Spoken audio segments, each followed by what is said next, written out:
இல்லைங்க பாருங்க பார்க்கணும் சார். சரிங்க அப்பா உங்களை கூப்பிடல இல்ல. சரி எம்எல்ஏ மாமனார் ஏன் சார்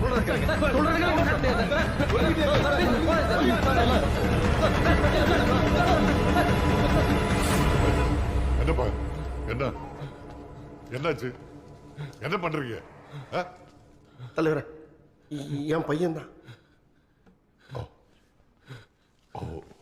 உங்க அப்பாவை நான் நிக்க வச்சு பேசுறேன், பயந்துட்டியா? வர தம்பி, நீ வெளியே இருப்பா, நான் பாட பேசிட்டு கூப்பிடுறேன்.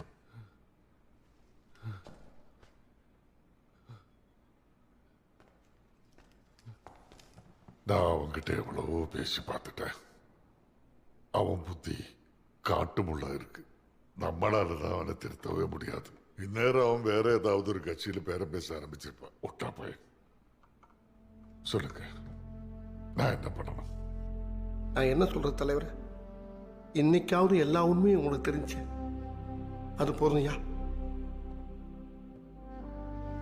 இனிமேலாவது யாருக்கும் எங்கேயும் இந்த மாதிரி நடக்கக்கூடாது. அவ்வளவுதான். முதல்ல அது செய்யணும். நான் உனக்கு சொல்லட்டுமா மாமனா? யாரோட தெய்வம் இல்லாம நம்ம கட்சி நம்ம சின்னத்தை வச்சு மட்டும் மறுபடியும் அங்கேயே நின்று அவன் முன்னாடியே நின்று ஜெயிச்சு காட்டணும். அவன் என்னமோ அவனோட புண்ணியத்தானுதான் நீங்க ஜெயிச்சிங்கன்னு என் முன்னாடியே வந்து உடறிட்டு இருக்க. முதல்ல அதை உடைச்சு அவன் மூக்கா இருக்கணும். சரியா?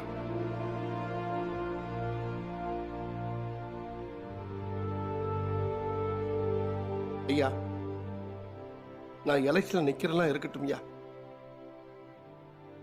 முதல்ல நான் நம்ம கட்சியில இருக்கணுமா இல்லையாங்கிறத என் பிள்ளைதாயா முடிவு பண்ணணும். தப்பா நினைச்சுக்கிறாதீங்க. என்ன என் வாழ்க்கையும் அரசியலும் அவனுக்கு ரொம்ப வலியை கொடுத்துருச்சு. இனி கஷ்டமோ நஷ்டமோ அவன் காட்டுற பாதையில போறதுதான் நல்லதுன்னு நினைக்கிறேன் ஐயா. அதான் அவன்கிட்ட கேட்கிற பெரிய மன்னிப்பாவும் இருக்கு. சரிதான், உமாங்கிட்ட நானும் மன்னிப்பு கேட்க வேண்டியது இருக்கு. அவகிட்ட நேரடி பேசுறேன். அவனை வர சொல்லுங்க. சரியா? சரிங்க. அப்புறம் மாமனா, ஐயா எதுக்கும் பயப்படாதீங்க, நான் இருக்கும் கூட. ஆனாலும் அந்த ரத்தனவேல் கொஞ்சம் மோசமான பையனா இருக்கான். அவன் அப்பா மாதிரி கூட இல்ல, அதை விட அடிமுட்டாளா இருக்கான். அதான் நீங்க கொஞ்சம் ஜாக்கிரதை இருங்க. சரியா? சரிங்க ஐயா.